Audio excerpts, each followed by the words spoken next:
لیکن میں عرض کروں یہ کمالات کہاں سے آ گئے؟ یہ کمالات کہاں سے آ گئے؟ کس نے عطا کیے؟ کس کی تربیت سے نکل کر علی ولی اس مقام پر پہنچے؟ اور آئیے مولا علی کی خدمت میں چلتے ہیں۔ مولا علی ارشاد فرماتے ہیں میں نے اس وقت پیغمبر کے پیچھے نماز پڑھی جب مردوں میں میرے اور محمد کے علاوہ کوئی مسلمان نہ تھا۔ میں اس طرح محمد عربی کے پیچھے چلا کرتا تھا جس طرح بچہ اپنی ماں کے پیچھے چلتا ہے۔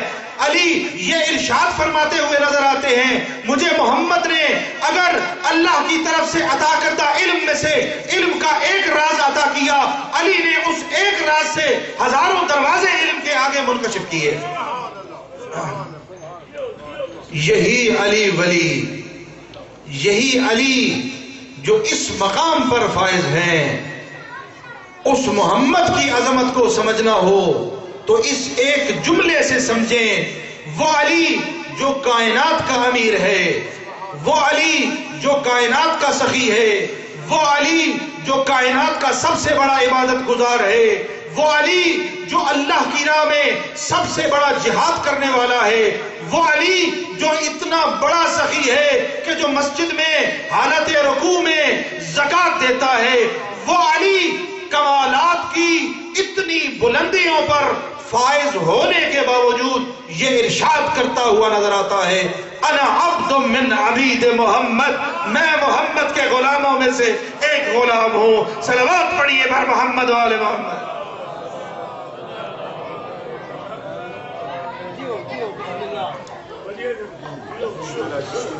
اس محمد کی عظمت کا ادراک ہمارے بس کی بات نہیں، اس لیے کہ محمد کے دسترخوان علم سے جو ہستی علم کی میراث لے کر آتی ہے اس کو علی ولی کہتے ہیں۔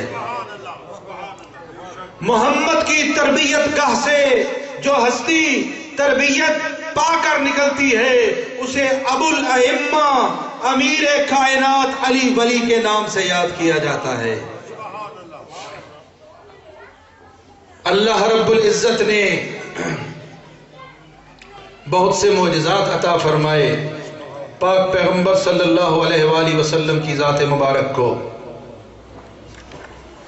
یہ معجزات آپ پڑھتے بھی ہیں، سنتے بھی ہیں اور اپنی محافل کو ان معجزات کے ذکر سے منور اور نورانی بھی کرتے ہیں۔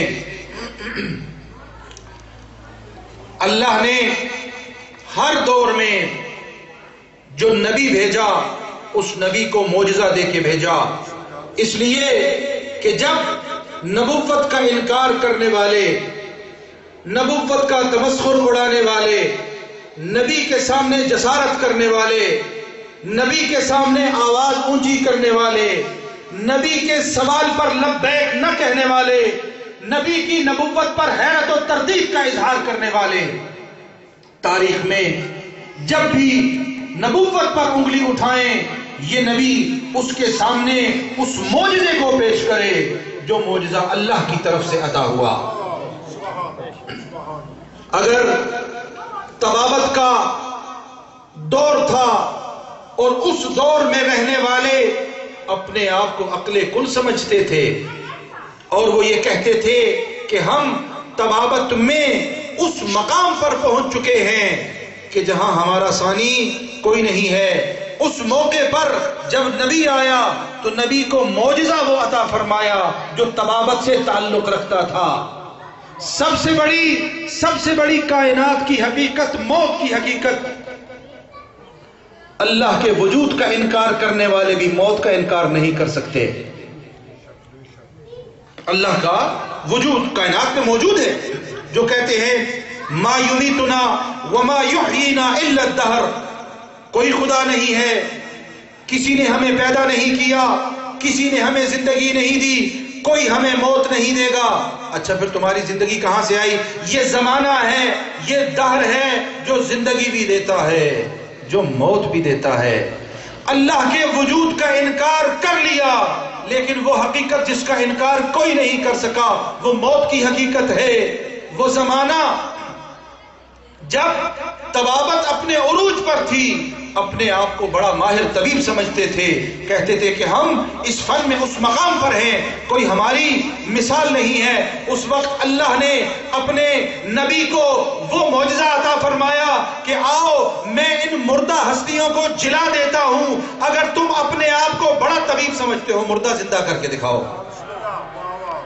اس لیے کہ ان کے اس دنیاوی علم کی معراج ان کی اپنی ذہنی سوچ تک محدود تھی۔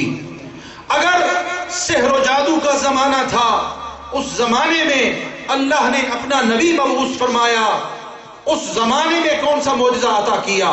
وہی معجزہ جو اس زمانے کے لوگوں کے سامنے لایا جائے تو اس نبی کی حقانیت کو تسلیم کر سکیں، لہذا وہ آپ کے ذہن شریف میں موجود ہے۔ انہوں نے دربار میں جب رسیاں پھینکی تو وہ چھوٹے چھوٹے سانپوں میں تبدیل ہو گئیں۔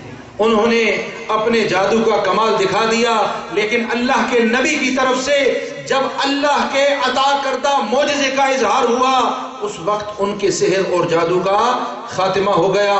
کہنے کا مقصد یہ ہے کہ اللہ اپنے انبیاء کو وہ معجزات عطا کرتا ہے جن معجزات کی بنا پر وہ اپنی حقانیت ثابت کرتے ہیں۔ پاک پیغمبر کو اللہ رب العزت نے بہت سے معجزات عطا فرمائے۔ پاک پیغمبر کو اللہ نے بہت سے معجزے عطا فرمائے جن معجزات کے ذریعے پاک پیغمبر کی حقانیت کا اثبات ہوا، لیکن سب سے بڑا معجزہ جو اللہ نے پاک پیغمبر کو عنایت فرمایا وہ قرآن کریم ہے۔ قرآن کریم پاک پیغمبر کا سب سے بڑا معجزہ، اور تاریخ کا مطالعہ کرنے والے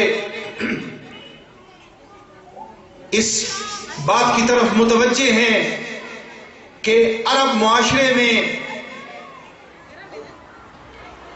شعر و شاعری کے مقابلے ہوا کرتے تھے، اور جو بلند پایا شاعر ہوا کرتے تھے وہ خانہ کعبہ کی دیوار پر اپنا کلام آویزان کر دیتے تھے، اور یہ گویا کہ ایک چیلنج ہوا کرتا تھا، اگر کسی میں سکت ہے تو اس کی مثال لا کر دکھاؤ، جب تک اس کی مثال نہیں آئے گی یہ خانہ کعبہ پر آویزان رہے گا۔ اللہ نے عظمت مصطفیٰ، اللہ نے محمد عربی کو جو کلام معجزے کے طور پر عطا فرمایا، پاک پیغمبر نے صرف ایک مختصر سورہ خانہ کعبہ کی دیوار پر آویزان کیا۔ وہ کون سا سورہ تھا؟ بسم اللہ الرحمن الرحیم، انا اعطیناک الکوثر فصلی لربک وانحر ان شانئک ھو الابتر۔ اے حبیب میں نے تجھے کوثر عطا کیا، کوثر عطا کیا۔ اب جو ہی اللہ کے حبیب نے اس کلام کو، مقدس کلام کو خانہ کعبہ پر آویزان فرمایا، اب سارے شعراء نے اپنے اپنے کلام اتار لیے۔ اس لیے مقابلہ ہو تو کسی معمولی کلام کا ہو، لیکن کلام ہے اللہ کا، لانے والا ہے محمد، ذکر ہے خیر کثیر کا، فاطمہ کا ذکر، اولاد فاطمہ کا ذکر۔ اب کوئی مقابلہ کر کے دکھائے۔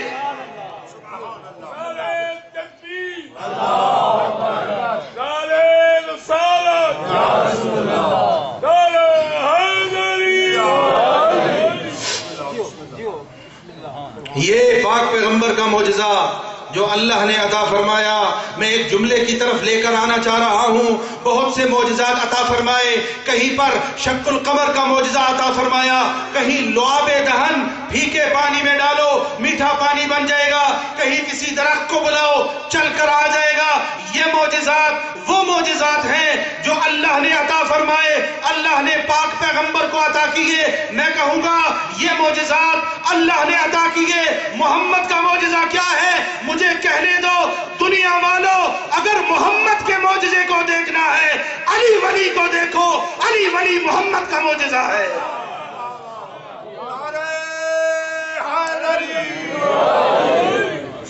محمد کے معجزے کا نام ہے علی مرتضیٰ۔ علی مرتضیٰ محمد کا معجزہ ہے۔ اگر آپ کی سماعتیں میرے ساتھ ہیں تو ایک دو مطالب مزید عرض کر، یہ علی کون ہے؟ یہ علی کون ہے؟ یہ علی کون ہے؟ یہ وہ علی ہے جس کی شجاعت کا ذکر کریں تو وقت چاہیے، محفلیں چاہیے، میں جملہ تبدیل کر دیتا ہوں، یہ وہ علی ہے جس کا ذکر نہ کریں شجاعت کا ذکر مکمل ہی نہیں ہوتا۔ علی کا ذکر نہ ہو